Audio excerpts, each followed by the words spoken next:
بسم اللہ الرحمن الرحیم۔ آج کا واقعہ ہے حضرت یونس علیہ السلام کے متعلق۔ مفسرین کرام علیہم الرحمہ فرماتے ہیں کہ اللہ تعالیٰ نے حضرت یونس علیہ السلام کو موصل کی سرزمین میں نینوا کی جانب مبعوث فرمایا۔ وہاں کے باشندوں کو آپ نے دعوت و توحید دی۔ وہ تکذیب و تکفیر کرتے ہوئے اپنے کفر و عناد پر ڈٹ گئے۔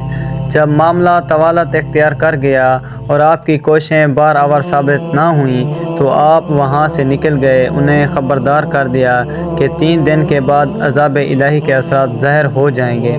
ابن مسعود، مجاہد، سعید بن جبیر، قتادہ علیہم الرضوان اور دیگر کئی ایک محققین و متأخرین کی رائے ہے کہ حضرت یونس علیہ السلام وہاں سے تشریف لے گئے اور عذاب الہی کے اثرات نمودار ہو گئے تو اللہ تعالیٰ نے اہل نینوا کے دلوں میں توبہ و استغفار کی توفیق ڈال دی۔ وہ اپنے نبی یونس علیہ السلام کے ساتھ ڈھٹائی سے پیش آنے پر نادم و شرمسار ہوئے، اپنے عمدہ لباس اتار دیے، ہر چیز جانوروں تک کو اپنے بچوں سے جدا کر دیا اور پھر خواب بارگاہ الہی میں آہ فریاد کی، چیخ و پکار، عجز و انکسار اور مفلسی و مسکینی کا مجسمہ بن گئے۔ مرد، عورت، باپ، بیٹے، ماں، بیٹیاں، چوپائے، مویشی، الغرض ہر چیز دھاڑیں مار رہی تھی۔ اونٹ اپنے بچوں کے ساتھ، گائیں اپنے بچوں کے ساتھ، بکریاں اپنے بچوں کے ساتھ چیخ و پکار کر رہی تھیں۔ ہر چیز نے آہ و بکار بارگاہ الہی میں پیش کر کے ہولناک منظر پیش کر دیا تھا۔ وہ عذاب الہی جو تاریک رات کی طرح ان کے سروں پر گردش کر رہا تھا، اللہ تعالیٰ نے اپنی رحمت و مہربانی اور اپنی قوت طاقت سے ٹال دیا۔ فرمایا تو ہوتی نہ کوئی بستی کے ایمان لاتی تو اس کا ایمان کا کام آتا۔ سابقہ دور میں کوئی بستی والا ایمان نہ لایا، اگر وہ بھی مان جاتے تو عذاب الہی کے دست برد سے محفوظ ہو جاتی۔ اور ہم نے جب کبھی کسی شہر میں کوئی ڈر سنانے والا بھیجا، وہاں کے اسودوں نے یہی کہا کہ تم جو لے کر بھیجے گئے ہم اس کے منکر ہیں۔ ہاں، یونس علیہ السلام کی قوم جب ایمان لائے، ہم نے ان سے رسوائی کا عذاب دنیا کی زندگی میں ہٹا دیا اور ایک وقت تک انہیں برتنے دیا۔ مفسرین کرام کا اس بارے اختلاف ہے کہ آیا ان کا ایمان انہیں اخروی زندگی میں بھی عذاب سے بچا لے گا جس طرح کہ دینوی زندگی میں بچ گئے۔ اس بارے 2 اقوال ہیں۔ اس میں کوئی شک نہیں کہ جب ایمان لائے کہ الفاظ قرآن پاک نے بیان فرما کر ان کے ایمان کی صداقت و شہادت بیان فرما دی ہے، لہذا اللہ تعالیٰ نے انہیں آخرت میں بھی عذاب سے محفوظ رکھے گا۔ ارشاد ہے، ہم نے اسے لاکھ آدمیوں کی طرف بھیجا، بلکہ زیادہ تو وہ ایمان لے آئے، ہم نے انہیں ایک وقت تک برتنے دیا۔ یہاں حکم ہے کہ ایک مدت تک انہیں نفع دیا تو اخروی عذاب کے اٹھ جانے کی منافات نہیں ہے، دنیاوی نفع ہی مقصود ہے۔ قوم یونس 1 لاکھ تو یقیناً تھی، اس سے زائد کتنی تھی اس بارے کئی اقوال ہیں۔ حضرت مکحول رضی اللہ تعالی عنہ فرماتے ہیں 10,000 سے زائد تھے۔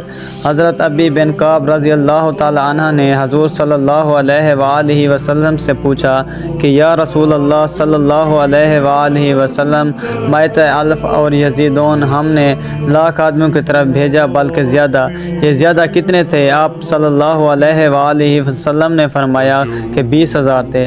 حضرت ابن عباس رضی اللہ تعالی عنہ سے مروی ہے کہ وہ 1,30,000 تھے۔ حضرت ابن عباس رضی اللہ تعالی عنہ سے ایک اور روایت ہے کہ 30,000 سے زائد تھے۔ حضرت ابن عباس رضی اللہ تعالی عنہ سے ایک اور روایت ہے کہ 40,000 سے زائد تھے۔ سعید بن جبیر علیہم الرحمہ فرماتے ہیں 1,70,000 افراد تھے۔ حضرت یونس علیہ السلام مچھلی والے واقعے سے پہلے یا اس کے بعد اس قوم کی طرف آئے یا 2 مختلف قوموں کی طرف آئے، اس بارے میں بھی مفسرین کی مختلف آراء ہیں جن کی تفصیل و تفسیر ابن کثیر میں مذکور ہے۔ حضرت یونس علیہ السلام جب اپنی قوم پر ناراض ہو کر نینوا سے باہر تشریف لے گئے تو ایک کشتی پر جا کر سوار ہو گئے۔ کشتی کچھ دیر بعد ہچکولے کھانے لگی، قریب تھا کہ وہ ہچکولے کھاتی ہوئی پانی کی موجوں کی نظر ہو جائے گی۔ کشتی میں موجود لوگ چے میں گویاں کرنے لگے کہ قرآن اندازی کرواؤ تاکہ پتہ چل سکے کہ کس کی وجہ سے کشتی اضطراب کا شکار ہو رہی ہے۔ جس کے نام قرآن نکل آئے گا اسے اٹھا کر سمندر میں پھینک دو۔ یہ فیصلہ طے ہو گیا۔ پھر جب قرآن اندازی کی گئی تو قرآن حضرت یونس علیہ السلام کے نام نکل آیا، لیکن لوگ اس پر آمادہ نہ ہوئے۔ دوبارہ قرآن اندازی کی گئی، پھر نام حضرت یونس علیہ السلام کا نکلا۔ آپ جلدی سے اپنے کپڑوں اتارنے لگے تاکہ اپنے آپ کو سمندر کے موجوں کے سپرد کر دوں، لیکن لوگ اس پر آمادہ نہ ہوئے، انہیں روک لیا۔ تیسری مرتبہ قرآن اندازی کے نام پھر حضرت یونس علیہ السلام کا نام نکلا۔ مشیت الہیہ تھی کہ اس طرح بہت بڑے واقعے کا ظہور ہو، فرمان الہی ہے، اور بے شک یونس علیہ السلام پیغمبروں سے ہیں۔ جبکہ بھری کشتی کی طرف نکل گیا تو قرا ڈالا تو ڈھکیلے ہوں میں ہوا پھرا، اسے مچھلی نے نگل لیا اور وہ اپنے آپ کو ملامت کرتا تھا۔ جب تیسری مرتبہ بھی قرا حضرت یونس علیہ السلام کے نام ہی نکلا تو انہیں سمندر میں پھینک دیا گیا۔ اللہ تبارک و تعالیٰ نے بحر اخضر سے ایک بہت بڑی مچھلی کو بھیجا، اس نے حضرت یونس علیہ السلام کو نگل لیا۔ اللہ تعالیٰ نے مچھلی کو یہ حکم دیا تھا کہ نہ تو حضرت یونس علیہ السلام کا وہ گوشت کھائے، نہ ہی ان کی ہڈی ٹوٹنے پائے، یہ تمہارا رزق نہیں ہے۔ مچھلی انہیں اپنے پیٹ میں لے کر سارے سمندر گھومنے لگی۔ ایک قول یہ بھی ہے کہ اس مچھلی کو ایک اور بڑی مچھلی نے نگل لیا تھا۔ جب آپ مچھلی کے پیٹ میں چلے گئے تو آپ نے سمجھا کہ میری روح قفز و انصری سے پرواز کر گئی اور موت کی وادی میں آ پہنچا ہوں۔ آپ نے اپنے اعضاء کو حرکت دی تو وہ متحرک ہو گئے، تب گمان گزارا کہ میں تو زندہ ہوں۔ اللہ کے حضور سجدہ ریز ہو گئے، عرض کی کہ مولا کریم، میں تیرے لیے ایسی جگہ سر بسجود ہونے کے لیے مسجد بناؤں گا جہاں کسی نے بھی عبادت نہ کی ہوگی۔ حضرت یونس علیہ السلام مچھلی کے پیٹ میں کتنا عرصہ رہے، اس بارے میں مفسرین کرام کی مختلف آراء ہیں، کئی ایک اقوال ہیں۔ مجاہد علیہ الرحمہ نے شبی علیہ الرحمہ سے روایت کیا ہے کہ چاشت کے وقت مچھلی نے نگلا اور شام کو اگل دیا۔ قتادہ علیہ الرحمہ فرماتے ہیں 3 دن مچھلی کے پیٹ میں رہے۔ حضرت امام جعفر صادق علیہ الرحمہ فرماتے ہیں 7 دن مچھلی کے پیٹ میں رہے۔ امیہ بن سلت کا شعر بھی ہے، ایسی ہی شہادت دیتا ہے۔ الہ العالمین تو اپنے فضل و احسان سے یونس علیہ السلام کو نجات دی اور وہ تو کئی شب مچھلی کے پیٹ میں رہے۔ سعید بن ابو الحسن ابو مالک علیہ الرحمہ فرماتے ہیں مچھلی کے پیٹ میں حضرت یونس علیہ السلام نے 40 دن گزارے، اللہ ہی بہتر جانتا ہے کہ آپ کتنا عرصہ ٹھہرے۔ مچھلی حضرت یونس علیہ السلام کو سمندر کی اتھاہ گہرائیوں میں لے جا کر چکر لگانے لگی اور خارے پانی کے موجوں میں غائب ہو گئی۔ حضرت یونس علیہ السلام نے وہاں پر مچھلیوں کی تسبیحات اور کنکریوں کی تسبیحات کو سنا۔ وہ ذات قدیر کی تسبیح بیان کرتے تھے جو دانے اور گٹلی کو چیرنے والا ہے، 7 آسمانوں 7 زمینوں، ان میں جو بھی مخلوقات ہیں انہیں پالنے والا ہے۔ عرش الہی سے لے کر تخت شیرات تک کی کائنات عالم زبان حال و مقام سے جہاں بھی پکارتی وہ ان کو پکار کو سنتا، جیسے کہ خود ذوالجلال والاکرام ذات نے فرمایا وہ مخفی چیزوں کو بھی دیکھتا ہے، مصائب و عالم کو دور فرماتا ہے، خفیف سے خفیف آواز کو بھی سنتا ہے، مخفی و پوشیدہ رازوں کو بھی جانتا ہے، بڑی سے بڑی دعاؤں کو بھی سنتا اور قبول فرماتا ہے، جیسا کہ اپنے رسول امین اور رسول صادق پہ نازل کی جانے والی کتاب قرآن مبین میں فرمایا۔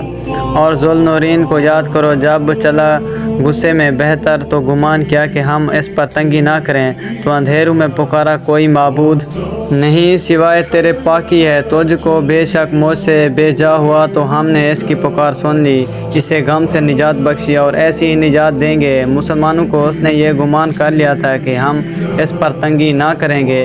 ابن مسعود، ابن عباس، عمر بن میمون، سعید بن جبیر، محمد بن کعب، حسن بصری، قتادہ اور ضحاک علیہ الرحمہ فرماتے ہیں مچھلی کے پیٹ کا اندھیرا، سمندر کی گہرائی کا اندھیرا، رات کی تاریکی، ان ظلمتوں میں پکارا۔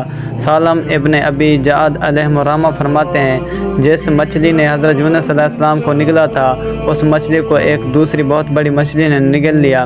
اس طرح سمندر کی گہرائی کی تاریکی اور 2 مچھلیوں کے پیٹ کی تاریکیاں، تو اگر وہ تسبیح کرنے والا نہ ہوتا ضرور اس کے پیٹ میں رہتا جس دن تک لوگ اٹھائے جائیں گے۔ ایک مفہوم تو اس کا یہ ہے اگر وہ اللہ کی تسبیح بیان نہ کرتا، تسبیح و تحلیل، توبہ و انابت اور اظہار و اذکار نہ کرتا تو قیامت کے دن تک وہیں ٹھہرتا رہتا اور اسے مچھلی کے پیٹ میں ہی اسے اٹھایا جاتا۔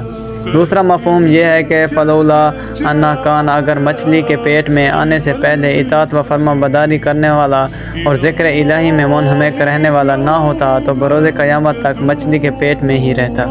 اکثر و بیشتر مفسرین کرام کی رائے یہ ہے، اسی کی شہادت حضرت ابن عباس رضی اللہ تعالی عنہ سے مروی ہے، اس حدیث سے ملتی ہے جسے امام احمد علیہ الرحمہ نے روایت کیا ہے کہ حضور اکرم نور مجسم صلی اللہ علیہ وآلہ وسلم نے حضرت ابن عباس رضی اللہ تعالی عنہ سے فرمایا، اے برخودار، میں تجھے چند کلمات سکھاتا ہوں، تو اللہ کے ان کلمات کی حفاظت کرو، وہ تیری حفاظت فرمائے گا، تو اللہ تعالیٰ کے احکامات کی حفاظت کر کے اپنے سامنے پائے گا، تو خوشحالیوں میں اللہ تعالیٰ کی پہچان سلامت رکھ، وہ تجھے تنگ دستیوں اور شدائد میں تجھے فراموش نہ کرے گا۔